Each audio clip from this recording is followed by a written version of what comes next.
Welcome to Business App Development in Dynamics 365, Power Apps for Non-Programmers. I'm Jimmy Briggs. Like I said, I'm Jimmy Briggs, also known as Tiger J online. I have over 14 years of experience working with Microsoft CRM, Dynamics, D365, customer engagement, Power Apps throughout the product lifecycle since version 3.0, CRM on-premise. All of those things I just rattled off and named in this first bullet point are all different labels for the same product that's evolved over the last decade and a half, and that is Microsoft Dynamics, or Microsoft CRM. It was originally acquired from a third-party company that Microsoft purchased in the mid to early 2000s, and I've pretty much been involved with this product in some way since that time. I've been employed at both end users as an in-house resource and as a senior consultant. I worked at one point in a call center before I got into working with Microsoft Dynamics and Microsoft CRM / Power Apps, all this stuff, as a phone representative. And then later in that same company as a web consultant before I actually moved into starting to help administer and maintain their Microsoft CRM instance. This gives me kind of a little bit of a unique perspective on the business software in general and its application in the workplace, since I've been in the environment of a user taking those high volume calls that it can be somewhat stressful and emotional. I've also worked in the web consultant space with scheduling appointments and trying to handle meetings and logistics across a complicated service. So having experience in both of those things and then moving into the CRM space as it became into existence, essentially, gave me a lot of unique ways to have empathy and interpret how we apply this to actual people in the field trying to do a job and complete a task. So that was really beneficial for me, and it's worth a bullet point on this slide. I'm also the CEO and president of the Outsider Media Group, so they're a very small budget production and entertainment company. Our services, our internal software are all integrated into Power Apps, which we use to manage and run our business day to day. And so when we're working to find creative people who are going to involve themselves in projects of ours with shows that we're producing, as well as different other projects like video games that we have in development in our pipeline, those kind of projects involve a lot of outside resources, and nurturing and maintaining those relationships and that network is all done through the Power App platform for our company that I run. And then also, if you want, you can follow me on Twitter. My Twitter handle is @StalkJimmy.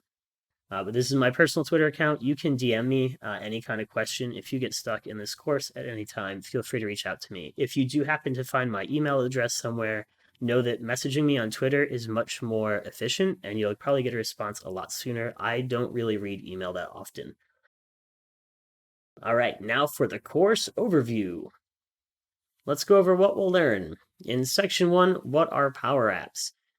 In this section, we're going to go over Power Apps, the exciting future. We'll talk about the transition of Power Apps away from historic kind of code-based business software development and into a more configured-based approach. So laying down that foundation of where to navigate to, how to access Power Apps, and how to get involved in creating your first Power Apps. We'll also talk about model-driven apps, which is one variety of a Power App designed mainly for internal use, and then also about Canvas apps, which is the other variety of Power App, usually used for external use or very specific device hardware needs.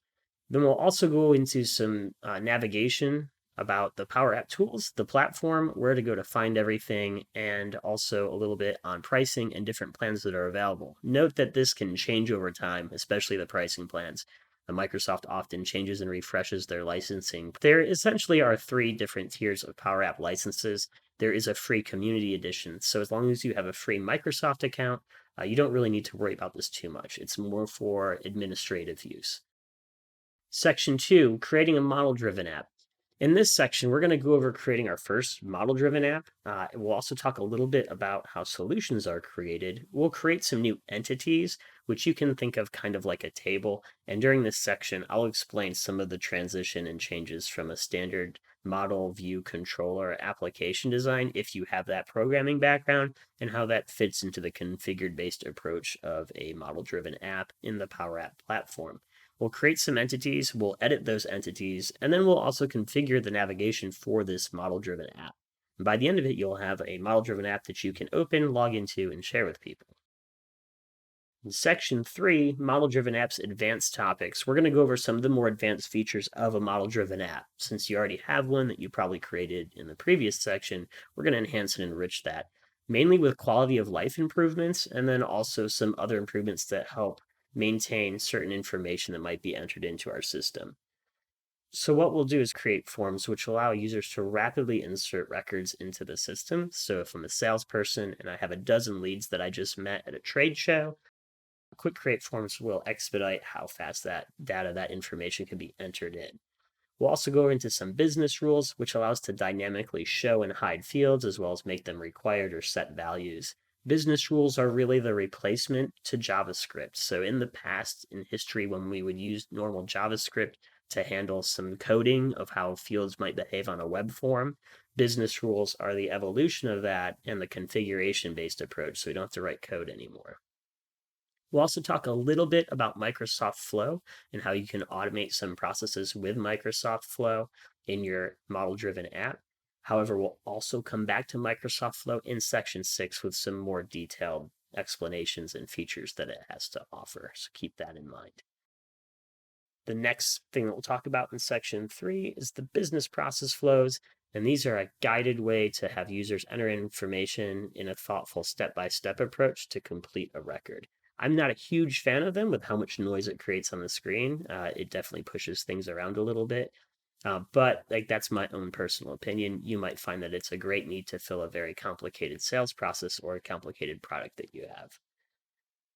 After that, we'll talk a little bit about some special fields and field types. There's roll-up fields and calculated fields, ways to automate and aggregate information in what would normally be used in the past on a database level as a stored procedure or some background job that would run maybe once a day to do some calculations inside the database. Instead, there's a configuration-based approach in Power Apps where you can, with a few clicks, set that up for any field or field type. And we'll go over to that in section 3 as well. And then at the end of section 3, we'll talk a little bit about charts and dashboards. In section 4, we're going to go into Canvas apps, and we're going to go and create our first Canvas app.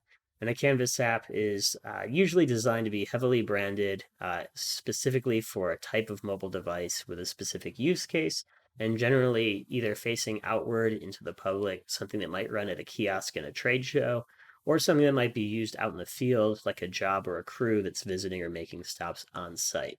The model-driven app that we go over in sections 2 and 3 is really ideal for most use cases internally as a business. So the Canvas app probably should only be used if you really need to specifically brand an app a certain way or use device hardware. You must use the camera to capture photos, again, like a field crew, or you want to heavily brand it for maybe a tablet app at a kiosk at a trade show. We'll go over in section 4 how to create that Canvas app, as well as the studio that it takes to build and design that, how to add additional entities, so multiple different records that you might need to interact with inside a Canvas app, as well as build that navigation out. We'll close out section 4 by talking a little bit about how you can share your Canvas app with other users, and you can collaborate and have other authors help you build out your Canvas apps. You include people from other departments like marketing, that might come in with some graphics and stuff to help style it up. In section 5, we're going to go into Canvas apps advanced topics. So very similar to section 3, with the model-driven apps, we'll talk about how to add access to the camera specifically into that device component, also how to add in custom components and bring in maps and external data. So it's more advanced features that you might or might not need when you're building out a Canvas app. And in section 6, we'll go over advanced features, additional features that we can configure. And these are going to be workflows, so real-time processes that need to happen immediately, creating queues that you can use to manage records and have users be able to go and willingly pull and check information in and out and tasks and activities and to-do items out of queues.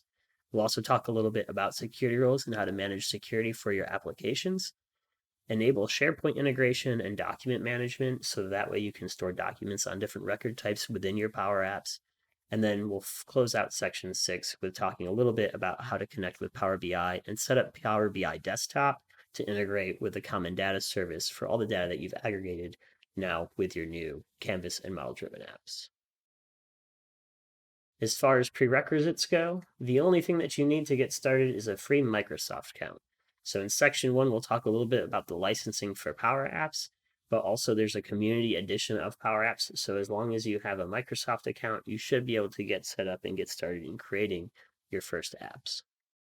The other prerequisite is some concepts of business processes. Those will be very helpful for you, but they're not required. I'll say things like leads and talking about converting the leads over into opportunities. I'll talk a little bit about business processes and expectations that managers might have, dashboards and statistics, and so on. All of those are kind of like higher level business management terms. So some basic knowledge of those will be helpful when I'm explaining and giving examples about how features are useful in the Power Apps, but they're definitely not required, and you should be able to pick up pretty quickly on what we're trying to accomplish. The course goals. So in this course, you should learn how to create useful model-driven apps for users in your organization. You should also learn how to create Canvas apps for mobile devices. You'll understand advanced features of a model-driven app and when to use them. You'll learn to enhance Canvas apps with complex relationships from the Common Data Service. And also we'll understand basic concepts about managing the Common Data Service, Power App environments, solutions, and different options available to solve business need. We will also learn about advanced features beyond Power Apps and how leveraging a Power App and the Common Data Service can build a foundation for Power BI and Microsoft Flow opportunities. Let's get started.